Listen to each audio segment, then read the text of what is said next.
ito matindi mga kababayan ko ha, matindi ito. Ito hong, nako, sinibak. Itong balyudong at ulbod. Sorry mga kababayan, Ilocano ho yung ating admin. Dito sa Bengador ha. Balyudong at ulbod. Ibig sabihin mga kababayan, yung pong awol, at sinungaling na mga senador sinibak na. Hala ka. Yan ha. Yan po yung ibig sabihin ha. Iba kasi tingnan nyo, Ilocano eh. Balyudong, awol, yung po bang walang ginawa kundi gala ng gala, yan, at sinungaling ng mga senador, sinibak na daw. Sino kaya yan, mga kababayan ko? Eto na, pasok! Ethics panel, sina Senador Bato de la Rosa at Joel Villanueva. Ito palang dalawa na ito. Tinanggal sa ethics panel, ang dalawang ito, Joel Villanueva. At saka itong si Calvo na hindi na nagpapakita. Bakit? Mga kababayan, sinibak na ha. Sinibak na ho ito ha. Sa kanilang, itong kanilang komite na hinahawakan. Pasok! Tinanggal sa Senate Ethics Panel, sina Senador Bato de la Rosa at Joel Villanueva. Sa Bakit? gitna po ng sesyon kahapon, nagmosyon si Senator Mig Zubiri na palitan sina de la Rosa at Villanueva ni Senators Amy Marcos at Rodante Marcoleta. Ayun naman pala, yung mga masisipag ang ipapalit. Kasi mga kababayan, hindi na ho makapag-perform yung kalbong senador na si Bato. Kasi nga ho, hanggang ngayon nagtatago. Takot na takot sa chismis na may warrant siya. Si Joel Villanueva naman, siguro dahil kailangan ng palitan, dahil hindi na makapagsalita, dahil sa mga kinakaharap niyang kaso ng mga pagnanakaw, pandarambong, sa ating gobyerno, sa kaban ng bayan.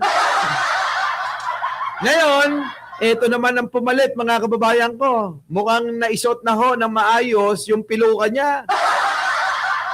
At yung isa naman, mga kababayan, mukhang naayos na rin yung pagkakasuot ng kanyang pustiso. Ito na. Ito ho ang kapalit sa dalawang balyudong at sinungaling na senador.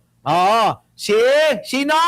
Tinanggal sa Senate Ethics Panel, sina Senador Bato de la Rosa at Joel Villanueva. Sa gitna po ng sesyon kahapon, nagmosyon si Senator Mig Zubiri na palitan sina de la Rosa at Villanueva ni Senators Amy Marcos at Rodante Marcoleta. So silang dalawa mga kababayan maliwanag na ho yan. Wala na ho yung dalawa. Wala na ho silbi. Kasi makukulong na ho si Villanueva. Yung isa naman hindi makapagpakita dahil nervyos. Mga kababayan, yung sabi nga magpakabato ka, hindi ka magpakabakla. Di ba? Pinayuhan na nga ni Digong na sabi, Bato, magpakabato ka. Mga kababayan, si Bato mukhang nagpakabakla. Kaya ayun, tago ng tago. Tuloy. Kay Zubiri, may conflict of interest ang dalawang papalitang senador. Yun, may conflict of interest pala. Bakit kaya? Inaprobahan naman yan ni Senate President Tito Soto. Nako. Samantala, nanganganib na masuspende ang pagpapasahod kay Senator Bato de la Rosa. Sa gitna pa rin po ito ng ilang buwan na niyang pag-a-absent sa Senado. Wala, baliwala ho yung 300,000, 500,000 kahit pa sabihin yung 5 milyon yan buwan-buwan. Wala sa kanila yan, mga kababayan. Baka nakakalimutan nyo. Si Digong, mga kababayan, eto may papaliwanag ho ako sa inyo Sana'y maunawaan ninyo at ipapaliwanag ko ng marahan at malinaw na malinaw. Kung inyong matatandaan, mga kababayan ko, pagkaisipin nyo itong maigi, mga DDS, lapit mga kaibigang mga DDS dito. Ako'y may dala-dalang balita para maliwanagan kayo. Nais kong ipamahagi kung anong laman ng utak ko para naman magkalaman ang inyo. Eto na! Isipin nyo mga kababayan ko, kung maalala po ninyo, yung pong mga district engineer dyan po sa Bulacan, katulad po ni Henry Alcantara, katulad po ni Bryce Hernandez, katulad po nila Yusek Bernardo, katulad po nung mga contractor na si Sally Santos, yung pong mga nagsoli ng kwarta, ano po? Ano yung nilatag sa mesa? 200,000,000. 200,000,000. Nakuha nyo mga kababayan ko Kung yung mga yan na mga nasa laylayan na mga district engineer at kawani ng DPWH, ang ninanakaw mga kababayan, ganun na karami. Nakuha nyo? Ang dami nang nananakaw. Si Digong pa kaya? Presidente yon mga kababayan ko. Presidente. Si Bunuan nga bilyon yung inaakusang ninakaw niya. Bilyon-bilyon ang inaakusang ninakaw niya. Si Digong pa kaya?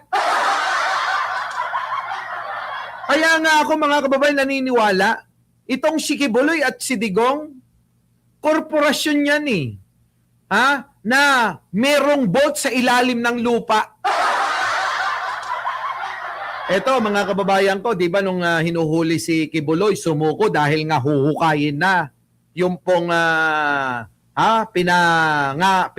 pinagpapalagayan na pinagtataguan niya. Pinaghihinala ang pinagtataguan ni Kibuloy noon. Di ba biglang sumuko? Dahil nga may mga banker doon sa pinagtataguan daw ni Kibuloy. Ngayon, ikokonekta naman natin to. Di ba napabalita sa may Forbes Park, magpapatayo sino? Si Saldico ng 5 palapag mula doon sa pinakailalim ng mula sa ibabaw ng lupa pailalim. Nakuha ninyo? Yan po ang style ng mga magnanakaw. Kasi hindi po pwede, mga kababayan, na lahat yan nakabangko at makikita.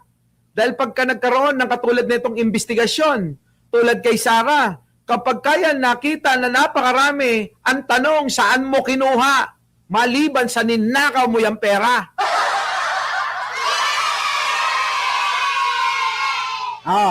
Nakuha nyo yung ibig ko sabihin, mga kababayan ko? Simplihan natin. Ibig sabihin, mga kababayan, kung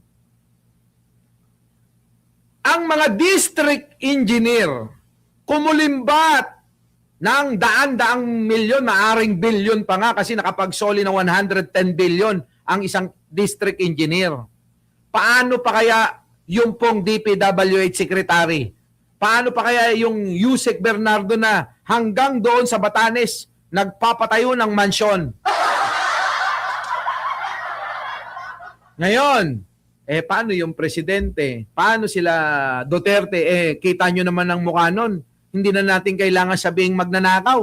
Mukha pa lang, mga kababayan. Daig pa taong labas na mga mangungulimbat. Di ba? Titigan nyo yung mukha ni Digong at saka ito. Mukhang taong labas na mangungulimbat.